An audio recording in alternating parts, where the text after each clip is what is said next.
बताइए, अरबों ने भारत पहला सफल आक्रमण किसके नेतृत्व में क्या था? मोहम्मद बिन कासिम। ठीक, अब बताइए, अरबों ने भारत पहला सफल आक्रमण किसके नेतृत्व में? मोहम्मद बिन कासिम। अब बताइए, भारत पर आक्रमण करने वाला प्रथम मुस्लिम शासक कौन? मोहम्मद बिन कासिम था। भारत पर आक्रमण करने वाला प्रथम मुस्लिम शासक मोहम्मद बिन कासिम था। अच्छा, कब क्या था? 712 ईस्वी। कब क्या था? 712 ईस्वी। कब क्या था? 712 ईस्वी। अब बताइए, जजिया कर प्रचलन मतलब जजिया कर लगाने वाला पहला शासक कौन था? मोहम्मद बिन कासिम। बताइए, जजिया कर लगाने वाला प्रथम शासक मोहम्मद बिन कासिम। अब बताइए, भारत पर प्रथम तुर्क आक्रमण कौन था? क्या? तुर्क आक्रमण महमूद गजनी। भारत पर आक्रमण करने वाला पहला तुर्क आक्रमण कौन था? महमूद गजनी का उद्देश्य क्या था? धन दौलत को लूटना। महमूद गजनी का मतलब उद्देश्य क्या था? धन दौलत को लूटना। अब बताइए, महमूद गजनी ने भारत पर कितने बार आक्रमण किया?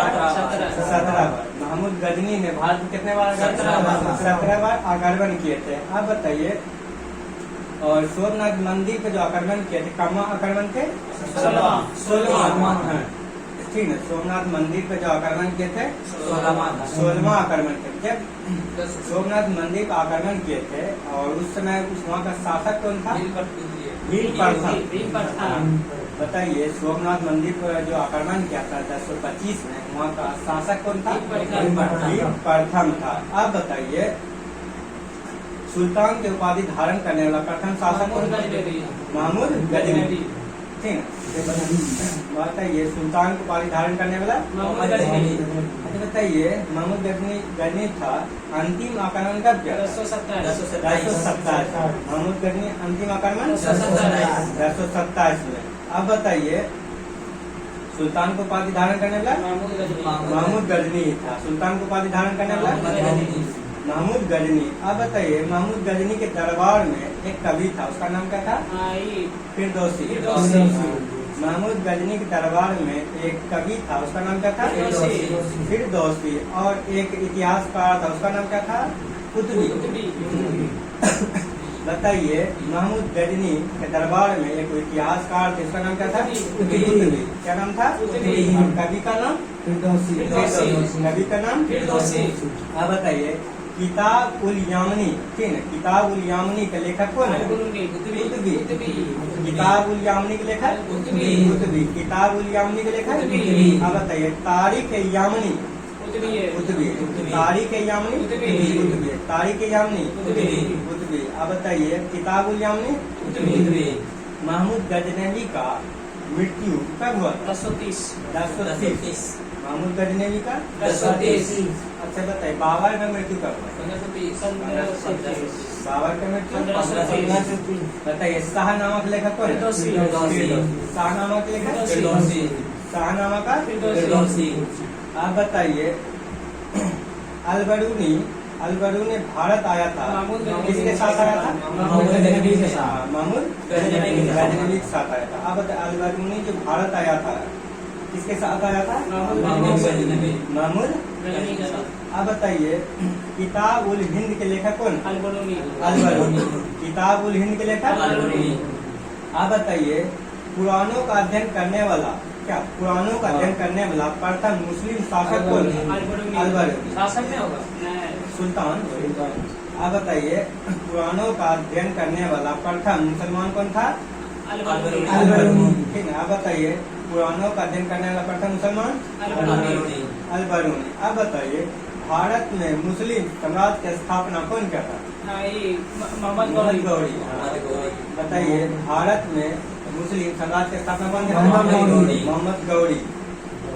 अब बताइए, मोहम्मद गौरी ने भारत पर प्रथम आक्रमण कब किया था? 1175। ठीक है, आप बताइए मोहम्मद गौरी ने भारत पर आक्रमण कब क्या था? 1175 में। और दूसरी बार कब क्या था? 78, 3 साल के बाद। कब क्या था? 78। और पहली बार जो क्या था ना, पहली बार तो मोहम्मद गौरी जीत गया 1175 में। दूसरा बार जो क्या था ना, भीम द्वितीय से हार गया। भीम द्वितीय से हार गया था। दूसरा बार मोहम्मद गौरी 78 में हार गया था, भीम द्वितीय जीत गया था। अब बताइए तराइन का प्रथम युद्ध कब हुआ? 1191।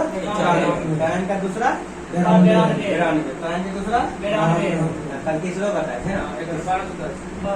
1216। तराइन का तीसरा युद्ध 1216। अब बताइए तराइन का प्रथम युद्ध में कौन जीता था? मोहम्मद गौरी। पृथ्वीराज चौहान। तराइन का प्रथम युद्ध कौन जीता? पृथ्वीराज चौहान। किसको हराया था? मोहम्मद गौरी को हराया था। अब बताइए तराइन का दूसरा युद्ध में पृथ्वीराज चौहान हार गया, मोहम्मद गौरी जीत गया।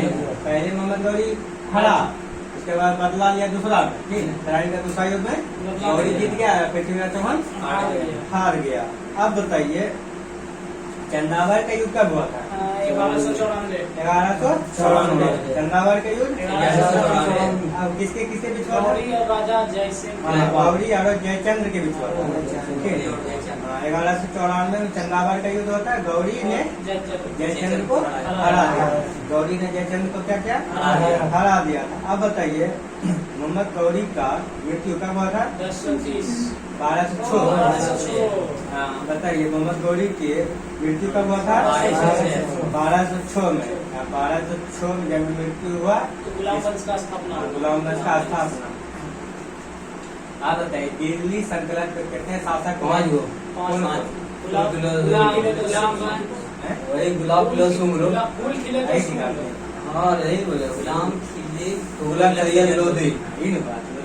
फूल के लिए सुनिए। गुलाब खिले भाई यहाँ सब पता जाने से गुलाब खिले तो सुन। गुलाब खिले तो सुन। गुलाम खिले तुगलक सैयद लोधी। गुलाम खिले तुगलक सैयद लोधी। ये 5 गो शासक है जो दिल्ली संकलन पर शासन किए। मुगल ने दिल्ली जी ना, क्वेश्चन पूछेगा इनमें से कौन सा शासक जो दिल्ली का शासक नहीं रहे, दूसरा पूछा देगा। ठीक, आप बताइए दिल्ली सल्तनत का स्थापना कौन क्या था? कुतुबुद्दीन ऐबक। दिल्ली सल्तनत का स्थापना कब हुआ था? 1206 में। किसके द्वारा? कुतुबुद्दीन ऐबक के द्वारा। कब किया गया था? 1206 में। अब बताइए